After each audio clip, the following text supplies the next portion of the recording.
Good evening, I'm Jamie Innes. Thanks for tuning in to Up North Live News. Parts of northern Michigan have seen some heavy rain and thunderstorms throughout the weekend. For a look at our forecast, we'll toss things over to meteorologist Joe Charlevoix. Hey, Joe. All right, thanks, Joe. A Traverse City man pled guilty Friday to strangling his girlfriend.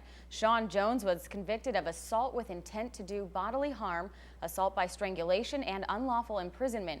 The 30-year-old accepted a plea deal that dropped an assault with intent to murder charge, which can carry a life sentence. The Grand Traverse County prosecutor says Jones strangled his live-in girlfriend last April because she didn't like the fact that he went to strip clubs. Jones is expected to be sentenced on October 10th.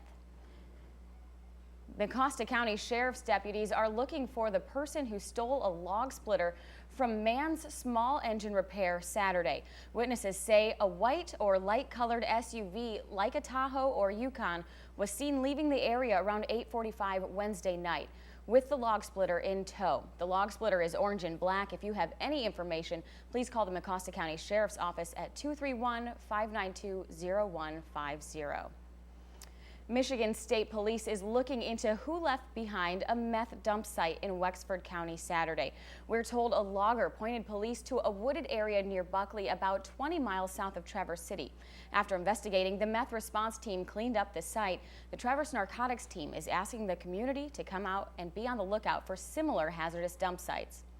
Investigators say a fifth grader brought a loaded gun to school last week. Now officials at Kingsley Schools are holding a special meeting to figure out how to handle the situation.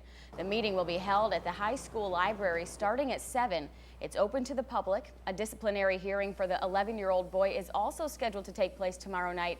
That's expected to be behind closed doors. We will have more information following the meeting tomorrow, both on air and on our website, upnorthlive.com. A Canadian power company wants to bury waste from its nuclear plant near the Great Lakes. Senator Carl Levin is urging President Obama to go against the proposal, which would allow radioactive waste to be buried less than a mile from Lake Huron. Ontario Power Generation says the lake would be protected. Opponents say that can't be guaranteed when the material would remain radioactive for thousands of years. A rally focusing on climate change drew crowds to New York's Columbus Circle today. The event is leading up to Tuesday's UN Summit on Climate Change. Mary Maloney has the details. 3 cases of the enterovirus D68 have been confirmed in Michigan. This past Friday, the Michigan Department of Community Health received test results back from the Center for Disease Control. The state is currently working with hospitals and local health departments to investigate. So far, 19 states have confirmed cases of the respiratory illness. One northern Michigan hospital is making some changes in lieu of worries over the enterovirus. Visitors younger than 12 years old are being barred from visiting hours at McLaren Hospital in Petoskey. McLaren set the restriction after seeing more than 5 young patients with respiratory infections every day over the past 2 weeks. The Center for Disease Control says these respiratory infections are one of the main symptoms of the D68 enterovirus. Young people with asthma may be at an increased risk for complications. Health officials encourage kids to be mindful in taking their asthma medications. It doesn't matter where you're from when it comes to attending Lake Superior State University. Everyone will pay the same rate. The school will charge the same tuition rate for any student coming to the school from across the country. It's the first Michigan university to establish a set tuition rate for all North American students. The university's Board of Trustees approved the so-called One Rate at Lake State program on Friday. It'll go into effect fall of 2015. Well, it's another round of recalls for GM. The automotive giant is recalling more than 200,000 vehicles because of a fire risk with the brake pads. The recall affects the Cadillac XTS from 2013 through 2015, as well as Chevy Impalas from 2014 and 2015. So far, no accidents or injuries have been reported for this defect. GM will notify owners. Repairs are free. The Red Wings are in Traverse City for their annual training camp. Today, thousands of people packed into center ice for the red and white scrimmage. As Mara Thompson found out, there hasn't been an empty seat in the arena all week. The Wings will continue to train at center ice Monday and Tuesday. All of the events are already sold out, though. The Red Wings kick off their season October 9th at home. The rain wasn't able to stop thousands of soccer players from competing today. The T-Bays Autumn Classic tournament kicked off this afternoon.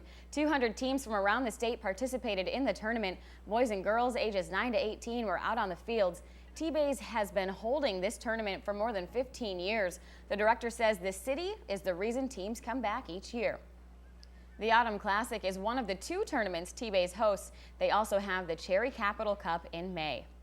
It's been a long time coming. The new YMCA on Silver Lake Road is opening tomorrow morning. The new $16.5 million facility features workout machines and fitness rooms, a recreational pool, a hot tub, competitive 8-lane pool, and 6 tennis courts. Construction crews broke ground last August but were delayed during the winter. There's still work to be done. The competitive pool will open in about a month, and they still need to raise $3 million for phase 2 of the facility, which includes a gym. The National Cherry Festival will be featured on national television tomorrow. Chef Mario Batali was here during the festival shooting video for his hit TV show. While he was here, he sampled food, spoke with the cherry mascot, and tried his luck at the Cherry Pit Spit. You can catch this segment of The Chew tomorrow right here on ABC 29 and 8 at 1 o'clock. Coming up, the Tigers were in action this afternoon. Can they pull off the sweep of the Royals? We'll take you to the Diamond coming up later in sports. But first, have you ever had a pen pal? How well did you keep in touch? Coming up, we'll introduce you to a special pair who's still at it decades later. Fall coming up. I can't believe that it's actually here. Summer is completely gone. Where to go? I don't know. I wanted more beach days, but you know, I really enjoy fall, so those temperatures look really great. Yeah, and you know, cider and the Yes. donuts and all that. So Pumpkin patches, cider. I lot like to look it. forward to. All right, Thanks. Joe. Still ahead, how good are you at keeping in touch with friends? This duo started out as pen pals across the Atlantic Ocean.